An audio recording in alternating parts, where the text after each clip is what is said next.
Hello, relatives. I've got a creation story for you today. So please share to keep these stories alive. Once, when the world was new, all the animals, all the beings lived in darkness. There was so little light, and it was cold, and they were always stumbling around and bumping into each other in the darkness. There was much chaos.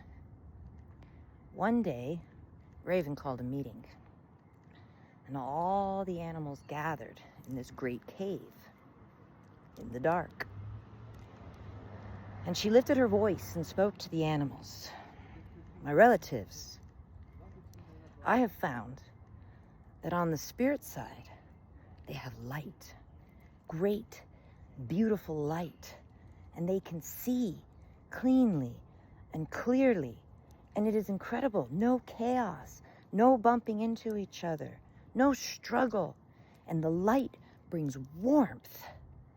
We must get ourselves these light. What shall we do? Oh, the animals all raised their voices. Well, shouldn't we just go ask them for it? No. If they wanted us to have it, they would have given it to us. Well, no. I think we should. Maybe if we throw ourselves at their mercy and beg them. Maybe if we beg them, they will give us the light. No, I will not humiliate myself by begging. No, we must seize it for ourselves. Oh, but to steal the light. Oh, can we? Can we do this thing? Can we steal the light? Why, they are our relatives. Is it not our right to have light? Should they not have given us this light long ago? Do they not see us in our pain and in our suffering, in our coldness? Oh, this went on for quite a while until finally there was a consensus. Yes, we should go and take the light, but we will not take much. We do not want them to be without, for we know what that is like.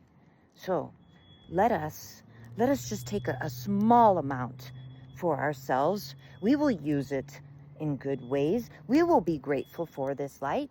Yes, let us do this. Well, the next question then arises, how do we get to the spirit world? Oh, we must build a bridge. No, we must build a tunnel. If we build a bridge, they may see us coming and we might get caught, and who knows what they'll do. Yes, let us build a tunnel. But who will build the tunnel? Little Mole sat up straight in the darkness and said, I will do this thing for my relatives. I will dig this tunnel. Yes, they agreed. Thank you, Mole. And so Mole began to dig and dug and dug and dug and dug and dug and dug and dug. Days it took Mole to dig this tunnel. And when Mole finally burst through to the other side, oh, the light was blinding. It was so bright, having never seen light before. Oh, it brought blindness to his eyes. And so they say, Mole is still blind to this day. So Mole came tumbling back through the tunnel, greeting the animals. Oh, the light is so bright. It is so bright. I cannot see, but the tunnel is done.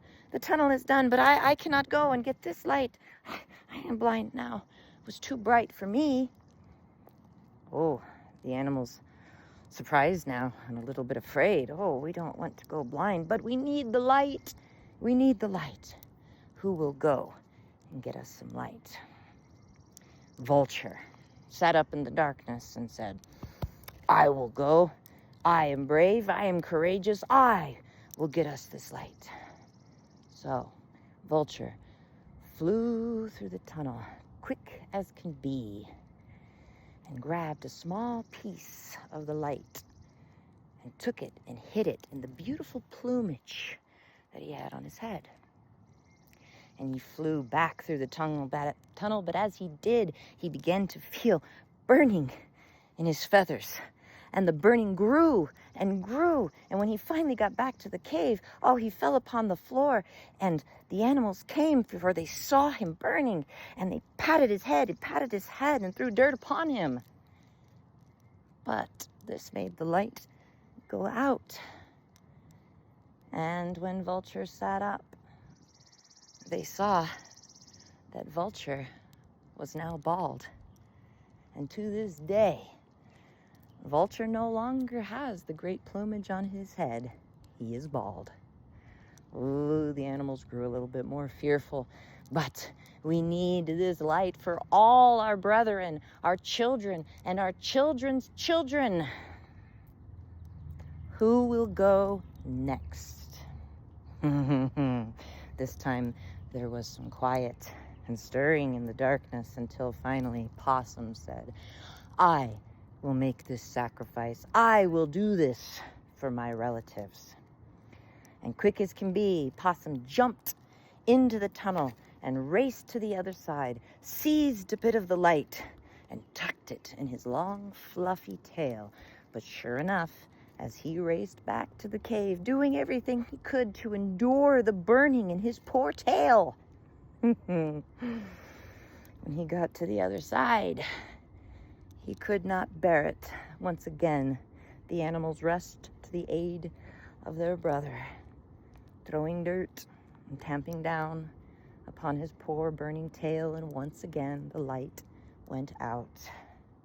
And poor Possum no longer had a big fluffy tail. His tail, too, was now bald, and to this day, Possum has a naked tail. Oh, but we still need the light. What will we do? What will we do? This time, there was silence in the cave. No one leapt to volunteer.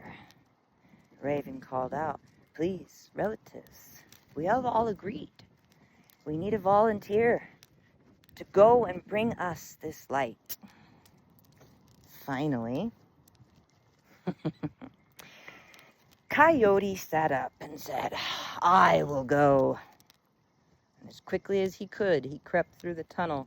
But when he got to the other side, he saw that there were now guards posted on either side of the tunnel, and he knew he was not going to be able to get through. So he turned around and came back to the cave and hung his head and told his relatives, I am so sorry. I cannot seize the light. They have guards posted. Oh, the animals raised their voices. What will we do now? What will we do now? How will we ever get this light? Again, the argument came back. We should just ask. No, if they had wanted us to have the light, they would have given us the light. Silence once again fell as the animals contemplated their choices. Finally, a tiny little voice piped up in the darkness. I will go. Who said that? Who said that? I did. Who? Where are you? Make yourself known. And little Grandmother Spider crept to the edge of the tunnel. It is I, Spider. I will go and get the light for my relatives. I will make this sacrifice. I am afraid, but I know that our children and our children's children and our children's children's children need this. And I am small, so perhaps I can get past the guards. All the animals erupted in laughter. Oh, Spider, you are so small. How do you propose to be able to get through? You are too small. We do not see how you can get this done for us. No, no, no. We cannot risk it. Who knows how many tries that we have. Once again, the animals raised their voices in conflict, arguing and bickering back and forth, until once again they fell silent, for they had no solutions. Grandmother Spider raised her voice again. You may laugh at me, and I may be afraid, and I may be small, but I will at least try. And so she crept through the tunnel without waiting a response. To the other side, she saw the guards standing there, that she was so small. So she slowly and quickly, before she crept out, fashioned a small bowl, having learned her lesson, from the clay at the edge of the tunnel and set it upon her back. And she crept quietly and quickly and snatched a small part of the light, placing it in the bowl on her back, and raced back through the tunnel as quickly and as carefully as she could until she arrived to the other side. And when she did, the entire cave was illuminated by this small piece of light. Oh, all the animals exclaimed, finally, fully seeing each other in the beauty of the light, as they all began to make their way out of the cave, astonished that she, so small, so tiny, had been able to do this thing none of the others had the courage to do. None of the others had the wisdom to fashion a bowl to carry the light. When they walked out into the field around the cave, they saw how bright that tiny little piece of light was, how much of the landscape it illuminated, and how beautiful the land was. But there was still so much darkness where the light faded in. Once again, what shall we do? What shall we do? Raven grasped the bowl carrying the light and lifted it up, and as she did, it seemed as if the light grew brighter. It covered more. And she had an idea. I know what to do. So she took the bowl in her claws and flew and flew and flew and flew and flew and flew as high as she possibly could go until she could go no farther, and took the bowl and tossed the light up as high as it could go. And it stopped. And it hung there and stayed. Oh, her heart rejoiced. For as she looked down, she could see all the land illuminated under the beauty of this light, and she went flying far and wide, watching as the animals who were not in attendance in the cave stuck their heads out of their homes and rejoiced and sang songs of gratitude. So now they could see each other. They felt the warmth of the light bathing their bodies. Loved ones could look upon the loved ones' faces and see them clearly for the first time. Owl was able to see fully the beauty of her babies. And all the animals rejoiced in the light, and they said to themselves, "We will call this light the sun. And when we arise, we will always sing praises, offer prayers of gratitude and thanks, because we know what it's like to live in the darkness."